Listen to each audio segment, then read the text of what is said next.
I mentioned that I've seen most Browns games or covered them since a long time ago. I think I'm about, after 4 games, I may be ready for the earliest time in my career as a fan. Can you have a career as a fan?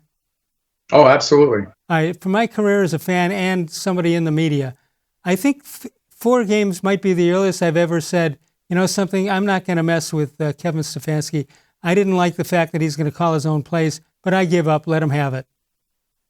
Les, I didn't think you were going to come to this conclusion this quickly, but it's hard to argue right now against it, because in the past when guys have called plays, we weren't calling for them to give up play calling necessarily because those plays weren't working, or it was because there seemed to be chaos and disorganization on the sideline during critical times in the game. So if we were arguing that Freddie Kitchens shouldn't call his own plays or Hugh Jackson, it's because plays weren't getting called or weren't getting run on time.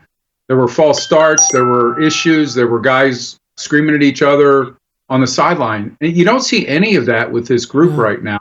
And I think it's a sign that Stefanski's a lot more organized than most first-year head coaches. Yeah, you also don't hear whistles blow.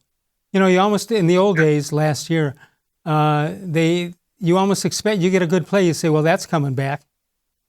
Yeah, absolutely. And, and that's the thing is that those all trace back to the head coach, because what if they don't, why is he the head coach? Or why have a head coach? Good point. So the guy has to have the big umbrella, responsibility of making sure that everything is working and that personnel is being used properly and timeouts are being called when they should. And until that looks like it becomes a challenge for Stefanski, or the game looks like it's moving too fast, it's really hard to criticize him making calls that he's making in the first year of an offense that he's trying to put in.